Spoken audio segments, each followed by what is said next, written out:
looking at flooding, there's a lot that can be done for not a lot of money. So, for example, making sure your eaves troughs are cleaned out, have extend downspouts at least 2 meters away from the foundation. Make sure that the grading of the property is in an angle so that the water goes away from the basement and the basement area. And of course, the grading would be a bit costlier, but the other measures don't cost that much. Making sure that drains around the home are clear.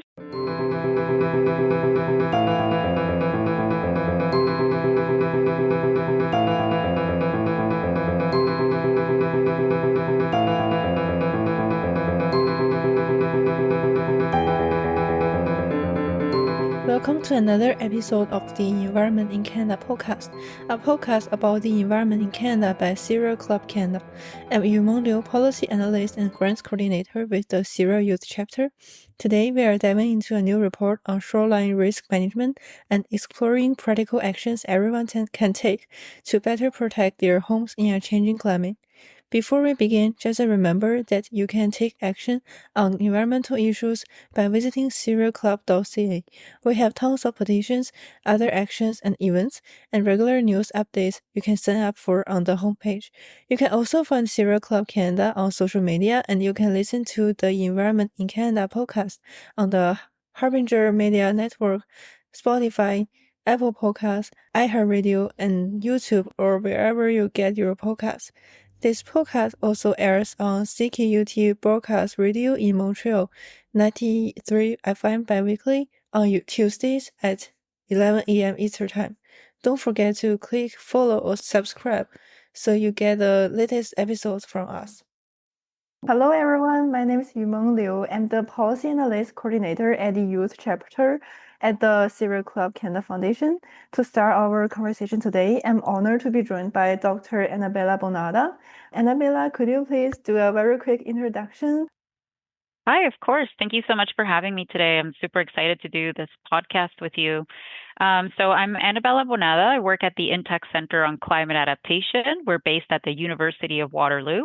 I'm the Managing Director of Climate Science, and all that means is that I look over the wildfire file. So we produce guidance, easy like infographics, for example, tools that can be used by communities, by residents, by governments to reduce their risk to wildfire. And I also work on the flood file with one of my coworkers. So for that one, we do the same thing, but just looking at flood across the country. So whether that's flooding from extreme rainfall or shoreline flooding. And yeah, everything that we produce at the Intech Center is meant to help people reduce their risk from extreme weather. Yeah, that's wonderful. I've read about the new release of the center's new report, the Managing Rising Risk, Climate Resilient Shorelines for Canada. Anabela, could you give us a very brief review? Yeah, of course. We're super excited about this report. We just released it in November. We actually released it with the Standards Council of Canada. We collaborated with them on this report. The idea is to start looking at shoreline management or resilience at a larger scale. So right now across Canada, it's kind of done like patchwork or fragmented. So it's up to municipalities, conservation authorities in Ontario, watershed groups, community groups, private property owners. They each have a different responsibility level for their own shoreline.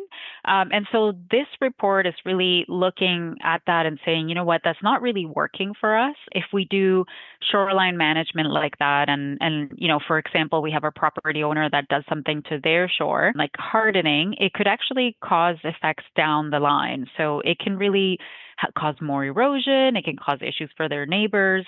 So this is saying, you know what, we need a regional approach. So when we look at a coast and how a coast works, it's a system. And that system is bigger than just one property. So we're saying, you know what, let's start working on this at that system level. And everybody that's within that system should be included in the shoreline management planning. So the very first step that we're suggesting in this report is to bring together every single organization, business, property owners, Indigenous communities that are part of that system, and start planning at that point. That's really insightful, and I do feel like at system level, it will be more helpful for everyone to get involved and to protect our shorelines. let's explore why we have to protect the shorelines at the beginning. So I would ask why our shorelines are so important in Canada's climate story, and what makes them a priority when we talk about building resilience today and, of course, in the years ahead. They're super important for Canada. Canada has the longest coastlines and the longest shorelines in Canada. So when we say coast, we're looking at the three coasts. So we have, our Atlantic coast, our Pacific coast, and our Arctic coast. And that's a lot. There's like kilometers and kilometers of coast. It's, I think, about 250,000 kilometers. And then we have major shorelines. We have the Great Lakes, and we have other big lakes across Canada. And these regions support a lot of our population. So many people live within 10 kilometers of the coast. It's in the millions, and millions of people live close to the Great Lakes, for example.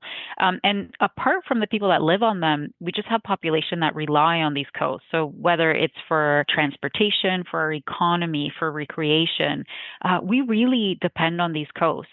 And what we've done is build on them. We've put a lot of our infrastructure on coastline, and so we're impacting them both from the human side, so from us building on them and not allowing space for the coast to do what they do naturally, but also we're seeing more impacts from climate change. So we know that sea level rise is happening globally at about 5 millimeters per year, and for Canada, that's very serious. Just as it is for the rest of the globe, we're projected to have, almost a meter increase in some parts of the country by the end of the century if we don't do anything to reduce our emissions. And then we're seeing, more flooding occur because, again, we've built in these areas that are supposed to flood. So our infrastructure is at risk. And we're also having storm surges, for example, that are causing more erosion. So even though erosion is a natural process, as we have these intense storms that are increasing in intensity due to climate change, that erosion is accelerating and it's not happening at the state that we need it in order to maintain these shorelines. I would say for people who live very close nearby the shorelines, major risks are flooding and erosions. Is there any other risks that people need to be aware of? Unfortunately, we are causing more issues than just our own properties flooding or our infrastructure flooding, transportation systems. So, for example, some roads in certain parts of the country are very close to the shore and we're losing those roads. So, in parts of the Arctic, this is happening, for example. But it's actually also degrading habitats. So, that natural system that I talked about, shorelines are naturally made in a way to better absorb waves, for example, the type of plants that are there. They build habitats for the animals that we even need for our economy. And we're degrading those habitats and having impacts down the line that are bigger than just to our own infrastructure. And of course, we're also causing more pollution by having saltwater intrusion occur. When flooding occurs, that pollutes more of the water that's in the ocean, of course, and the lakes. So the impacts are compounding and they affect us more than just looking at flooding and erosion. I also feel like shorelines resilience isn't just an environmental issue, although environmental issues are already very huge and we should definitely focus on them. I feel like it also has real financial and social implications. So when very heavy winds and rainfalls bring along coastal risks, they could also damage the infrastructures and homes. So how can resilience shorelines such as natural buffers, and people are putting efforts in restoring the wetlands to absorb the water. How can these types of flood-ready community planning can save people more money or prevent costly damage over time? Yeah, that's a great question. And to give like a number, we had Hurricane Fiona go through the Atlantic in 2022, and it caused about $800 million in damage. And we saw the images of homes just being washed off the shore. But it also caused electricity outages. So I think it was about 80,000 people were without electricity for some time.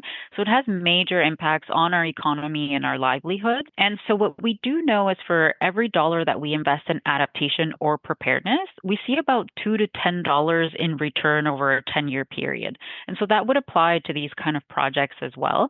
So you mentioned different projects like, what we call gray infrastructure, like having a seawall, but also natural infrastructure or nature-based solutions like marshes, wetlands, naturalization of the shoreline. We do think that sometimes you need hybrid. You need to use a little bit of both. We do also know that some communities are so high risk that at this point, in order to save the community, you may just need to build a seawall. And I do want to mention before I keep moving forward that sometimes the solution is to just leave the area. So it's if communities can no longer be close to the shoreline because that's the level of risk, they may have to leave and resettle somewhere else. And of course, that's costly and it has implications for like our cultural values and our connections to the land, but that may be the only option. When that's not the option, we can add hard infrastructure, but the issue with something like a seawall or hardening the shoreline is that it actually causes more erosion.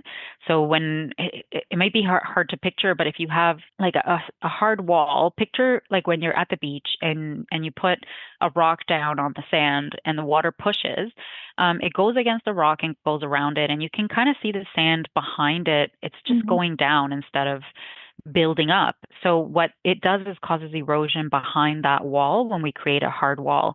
And that's only going to cause more problems for us in the future.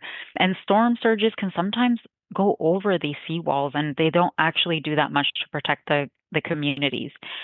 So where possible, hybrid solutions or natural infrastructure, so again, like mentioning marshlands or sand dunes, they're made to erode and work with the wave energy. So they're really good at absorbing that wave energy, not the way that a hard wall would. And it doesn't cause erosion down the line in the way that hardening does. So where possible, provinces and communities should really start to incorporate those nature-based solutions, which is what works best for these systems. When a city or a town is considering about retreat to another place, when their original community is facing too frequent flooding or erosion risks, how do they decide whether they retreat or whether they try to stay in the same place and try to rebuild all the infrastructure and also to apply the nature-based solutions? So there aren't very good systems in Canada right now on how to make those decisions. We have included one case study in the report. A conservation authority in Ontario, they are working to create the first guidance document on how to consider retreating when the erosion is just too big and the risk is too big, but it's not simple. So it's very costly, and sometimes it depends on so many different players. So whether there are private property owners, whether it's public land and it's public infrastructure, and all of that comes into play. And as any coastal community knows, the reason that they're there is because they want to live there as well. So there's a strong connection to coastal lifestyle and coastal culture. So moving away, retreating is an extremely difficult decision, but sometimes it's the only decision. So there is some guidance that's coming out in Canada, but there isn't that much on this yet. For residents who may feel unsure about where to start to protect their shorelines, what are some low-effort actions they can take to protect their homes or just support shoreline resilience? There's a lot of guidance for residents, so that's great. So just like we may not have that much yet on retreating, there is actually a lot available for homeowners and residents to do around their homes. So if you live in New Brunswick or you don't, you can still use their flood proofing guide. So they have an excellent flood proofing guide that talks about what to do with flooding and erosion at the home level. Working with New Brunswick, the Intech Center will be releasing a course for homeowners and residents soon, I think sometime in the new year, on how to reduce risk at that level. So if we're just looking at flooding, there's a lot that can be done for not a lot of money. So for example, making sure your eaves troughs are cleaned out, have extended downspouts at least 2 meters away from the foundation. Make sure that the grading of the property is in an angle so that the water goes away from the basement and the basement area. And of course, the grading would be a bit costlier, but the other measures don't cost that much. Making sure that drains around the home are clear. Where I live right now in Guelph, I've seen that people have piled up their leaves on the road for them to be picked up, but we've had a lot of snow already happen, and so those piled up leaves are there still, and we're seeing like the snow pile up. So if we were to have a rainfall event or a big melt, we're covering those drainage systems that would absorb that water. So making sure that you don't have leaves on there. And when it comes to erosion, there isn't a simple answer or a cheap way to reduce erosion. This will take more planning for those coastal communities and homes, but bringing it back to to stabilizing erosion and the shoreline by using vegetation. Connect with your municipality first for anything that you're going to do on the shore. And there are a lot of local groups and like living shoreline groups that are doing work on this to find out what you can actually plant in the area, how to bring back whatever sort of material you have for the shoreline and what you need to add before just adding rocks to it, for example. So that may take more time, but in the long run, it'll protect your shoreline and keep it healthy, and it cleans the water as well. So it does a great job for the water systems that those homes depend on as well. So not as simple when it comes to erosion, but it's still an important investment to make. I feel like it definitely takes very long and very consistent efforts to protect the shorelines, and it requires communities' joint efforts. Building resilient communities also means ensuring that everyone can participate. So how can local governments and also nonprofit organizations and also community groups make shoreline resilience more inclusive for people who aren't usually involved in climate conversations? Here, the key is involving everyone. So we've heard the term like whole of society approach now for a couple of years in the climate environment.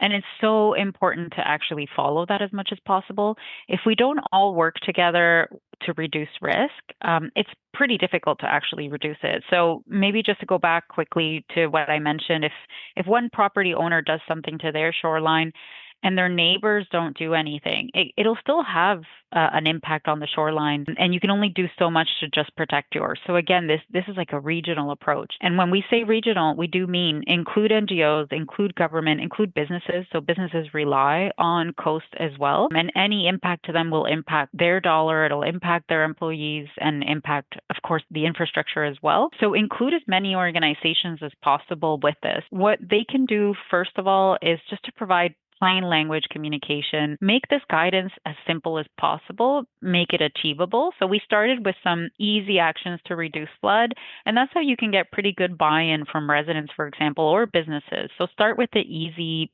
cheaper actions, and then build a plan for implementing some of the larger scale actions that are needed. Make sure to offer, community workshops that make sense for community members. So we've participated in a few when it comes to flooding, for example. Municipalities are really good because they have a direct line to their constituents and a good voice to do this.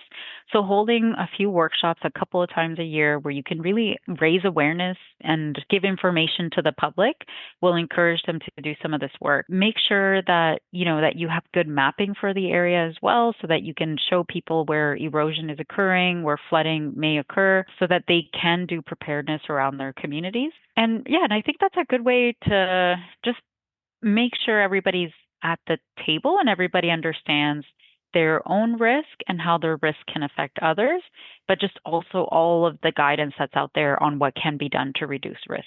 Although we are talking a lot about shorelines, but flooding risks unfortunately aren't limited to coast. So many inland communities across Canada also face rising threats about inland flooding. Can you help us to talk about the inland flooding risks in Canada? Like, for example, what trends or challenges stand out most to you? Inland flooding or extreme rainfall flooding or flooding cities being built on floodplains. It's a big risk across Canada. So about 80% of our cities are built on floodplains. So floodplains are the areas, for example, where rivers are meant to grow when a rainfall event occurs, but we built in those areas. So when rain comes down, rivers have nowhere to go and they go into our infrastructure. And flooding is the highest or the costliest risk due to climate that Canadians experience.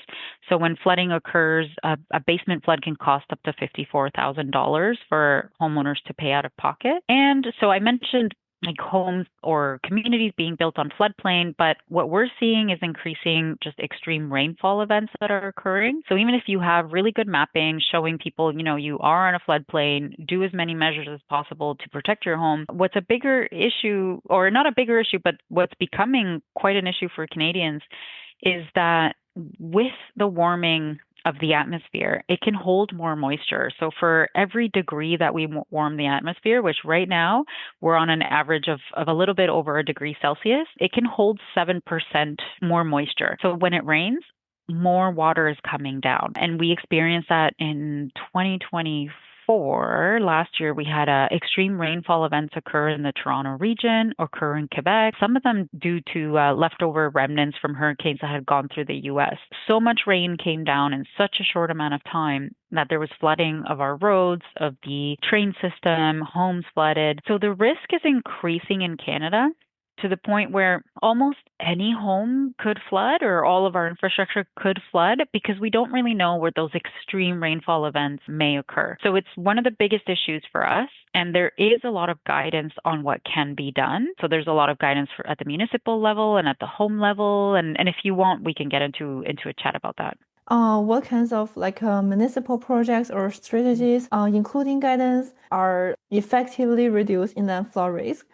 Just to start and mention, from the Intech Center, we released a municipal flood risk checkup. So it's a tool that can be downloaded right off of our website. It's an Excel file that any municipality across Canada can use to first determine their flood risks and see where their flood risks are, and then see what they can do with that flood risk. So they end up with a scorecard that shows them where the gaps are, and they can bring that scorecard to council or for applying for projects with, for example, the Federation of Canadian Municipalities. It gives a tool to all municipalities to determine where their flood risk is and where they should really invest their time and prioritize. And with that, we've been developing also videos with the Federation of Canadian Municipalities to explain to communities how they can use the checkup tool. And that will be coming out as well in 2026. So there's a lot of guidance on how to assess your flood risk and then what to do when you've determined your flood risk. There's a lot of funding available. So through the Green Municipal Fund of the Federation of Canadian Municipalities, but also looking at other ways to fund these projects. So DMAF, for example, which is given by the federal government, is another application process to be able to implement projects to reduce risk. And a lot of municipalities have been doing this over the past few years. So, for example, in Nelson in British Columbia, they've included natural infrastructure for stormwater and flood protection projects, for flood resilience. In Vancouver, BC, there's a St. George Rainway. So they're converting a buried stream corridor into a green rainwater infrastructure. So they're converting their hard infrastructure to green infrastructure so the water can go somewhere. There are lots of these examples. In Halifax, they've integrated stormwater management to also include green infrastructure. So they're piloting this in the city. And in Montreal, there are also sponge parks that they've started to include. So converting paved areas to permeable areas so that water can infiltrate, can be cleaned and slow down. Municipalities across Canada are doing a lot of work in this in order to increase their resilience to flood. So you mentioned a lot of examples, and different cities and towns are taking very proactive steps that helping the communities to be more resilient to climate change. There are some similarities, but when it comes to a very specific place, do they need to plan for a very specific to their own community, or they can learn from the existing examples? A little bit of both. Ideally, communities are doing their own climate adaptation plans, strategies that include risk assessment so they can assess their particular risk. For example, going back to the municipal flood risk checkup, when municipalities go through it, it has about 50 structured questions, and they're meant to determine their own particular flood hazard and the impacts in their community. Now, with that being said, some of the projects that are done across the country can easily work in other areas where they have similar risk or similar topography or environments. The same kind of plans can be used, and so they're being used as case studies on what communities can do as well. But ideally, they would first do an assessment of their own unique risks. For example, some parts of Canada or some cities that were built before the 1990s, or areas of the city that were built before the 1990s, their stormwater and sewage system are combined. So when an extreme rainfall event occurs, there's a higher risk of flooding.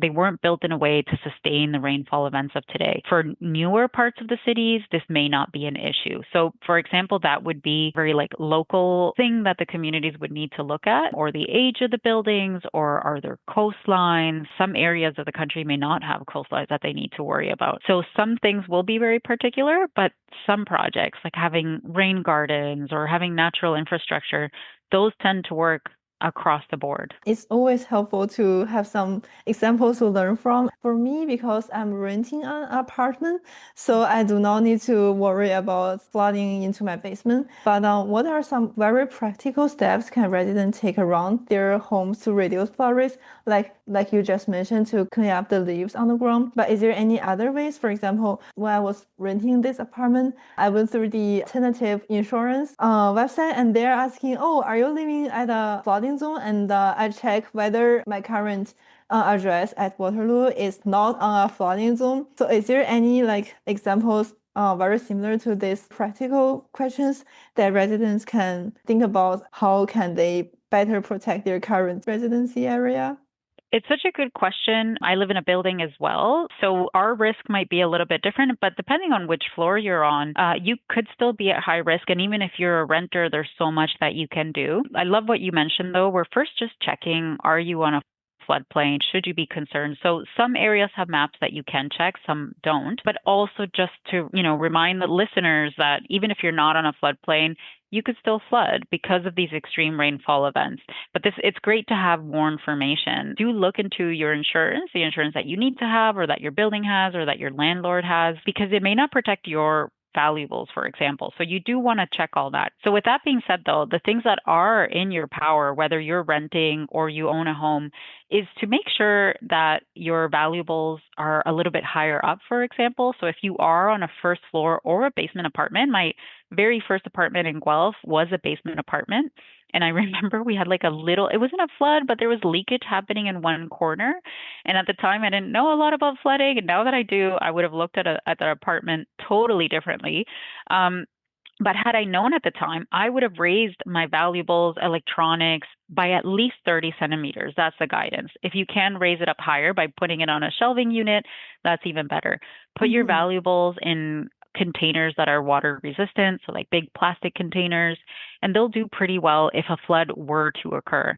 But speak to your landlord. So if you are in a basement apartment or a first floor apartment and you have concerns, and you should be a little concerned because, again, this can kind of happen anywhere. Or if you see some seepage happening, speak right away to your landlord and share some of the resources. So the Intact Center has an infographic that shows the 3 steps to flood protection. The very first layer, it has some of these measures that we've been talking about that are a little bit easier, like cleaning out eavesdrops. The middle measure will have things that may be a bigger upgrade. So, for example, adding basement window covers if it's allowed, because it may not be allowed because of fire exits, but if it is allowed, then that can prevent water from entering.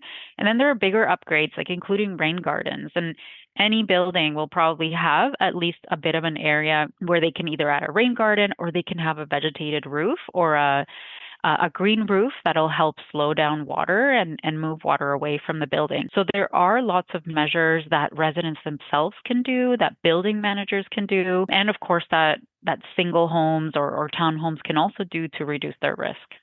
Yeah, that's really helpful and very, very practical. Thank you so much, Anabela, for sharing your expertise and all these practical tools and insights. Your insights really help make climate adaptation more understandable and accessible. Oh, thank you so much for inviting me. Before we end today, just remember that you can take action on environmental issues by visiting sierraclub.ca. We have tons of petitions, other actions and events, and regular news updates you can sign up for on the homepage. You can also find Sierra Club Canada on social media, and you can listen to the Environment in Canada podcast on the Harbinger Media Network, Spotify, Apple Podcasts, iHeartRadio, and YouTube, or wherever you get your podcasts. This podcast also airs on CKUT Broadcast Radio in Montreal 93.5 bi-weekly on Tuesdays at 11 a.m. Eastern Time. Don't forget to click follow or subscribe so you can get the latest episodes from us.